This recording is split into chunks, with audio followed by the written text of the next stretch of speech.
Ini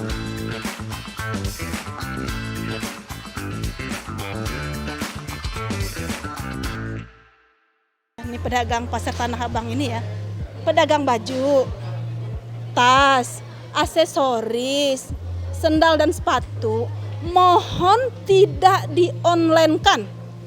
Mohon tidak di-online-kan. Yang lain terserah. Tapi kalau untuk produk-produk yang merakyat kayak gini ya, ini bukan hanya pedagang Tanah Abang aja. Sampai ke daerah semuanya merasakan. Kenapa? Karena orang daerah belanjanya ke Tanah Abang. Ya, dia jual lagi di daerah. Nah, orang daerah sepi. Untuk saat-saat sekarang omset kita turun drastis, tidak seperti biasanya. Ya, kasarannya yang dulu biasa 50 juta per hari ya, sekarang paling mentok di 5 juta. Iya, turunnya seperti itu.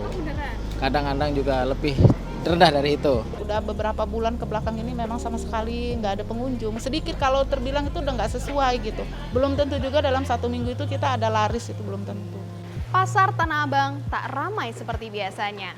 Padahal biasanya di pasar ini ramai dengan suara para penjual yang berkata, ayo boleh dibeli yuk. Dan juga ada berbagai macam produk yang bisa kita lihat dan juga para pengunjung yang berlalu lalang. Namun menurut pantauan Tempo bahkan di lantai 5 pun di gedung A ini sendiri banyak toko yang sudah tutup. Katanya dari salah satu pedagang berkata bahwa ya memang sangat sepi, tidak seperti biasanya. Bahkan dalam waktu 1 minggu tidak ada satupun barang yang terjual. Pertanyaannya, kenapa? Apakah benar? Menurut para pedagang yang berjualan di lantai G karena adanya TikTok Shop atau berbagai e-commerce lainnya? Atau karena ada permasalahan lain? Nah, jadi memang tidak menutup kemungkinan juga ada head to head persaingan dengan online. Umumnya juga yang dijual di online ya untuk sandang ini kan retail ya. Satu-satu artinya orang per orang yang belanja gitu ya, bukan dalam partai besar. Nah, kalau kita kembali lagi ke Tanah Abang ini kan yang banyak beli itu juga adalah partai besar. Jadinya orang membeli tanah di Tanah Abang bukan untuk konsumsi saja, tapi untuk bisnis, untuk dia jual kembali. Nah, ini yang perlu kita, saya rasa perlu kita gali lebih jauh ya. Apakah karena memang tren ini murni karena persaingan karena harga gitu ya, atau ada perubahan dari sisi karakteristik ya, karakteristik behavior dalam pembeli di Tanah Abang ya, pembeli Tanah Abang dalam artian pebisnis ya berarti ya, tapi juga pembeli secara umum yang end usersnya. Data yang dipaparkan Lembaga Peneliti Ekonomi Core Indonesia menunjukkan bahwa adanya pelemahan permintaan produk sandang terutama sejak kuartal kedua 2022 hingga saat ini yaitu Agustus 2023. Pada bulan Juli hingga Agustus 2023 pertumbuhannya hanya 1%, padahal di bulan-bulan sebelumnya sempat mengalami pertumbuhan 59,4%. Nah, jika berbicara terkait dengan ekspor dan impor, data menunjukkan bahwa pertumbuhan ekspor yang lebih kecil daripada pertumbuhan impor. Bahkan pada kuartal 2 tahun 2023, pertumbuhan ekspor minus 14% berbeda dengan tren impor yang lebih besar. Menurut Faisal, harga yang kalah bersaing dengan produk luar negeri yang menjadi penyebab tren impor sedikit demi sedikit mengalahkan ekspor produk dalam negeri. Pasar Indonesia mayoritas menengah ke bawah, sehingga perbedaan harga akan sangat berpengaruh. Namun, tak bisa dipungkiri bahwa biaya produksi seperti tingkat upah dari negara lain lebih rendah dibanding biaya produksi di dalam negeri. Bahkan, ada kebijakan negara lain yaitu politik dumping yang menjual barang ke luar negeri dengan harga yang lebih murah daripada di dalam negeri sendiri. Belum lagi, fenomena digitalisasi yang mempermudah masuknya produk dari negara lain, pengaturan penjualan ekspor dan impor, serta kemudahan barang dari luar masuk Indonesia melalui e-commerce pun harus diatur dengan tepat.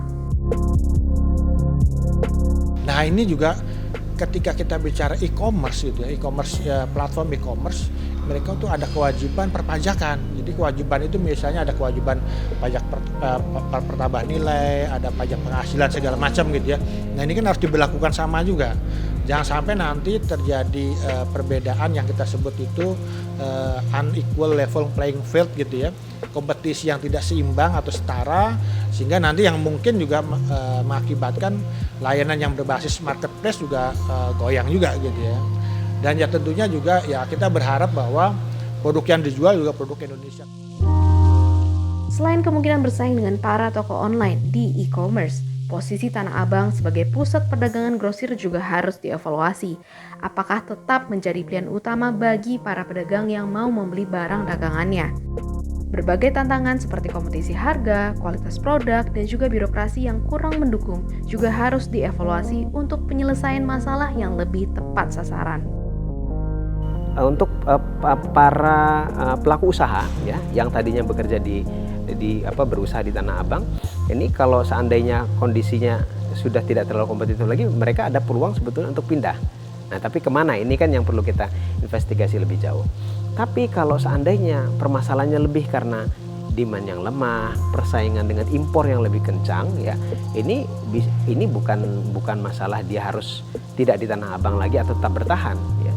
Tapi memang ada permasalahan daya saing. Saya rasa pemerintah perlu menginvestigasi lebih jauh ya penyebab ini, karena ini bukan tidak cepat-cepat konklusif bahwa ini disebabkan karena ini karena itu gitu ya, supaya nanti arah kebijakannya tidak salah kaprah ya begitu.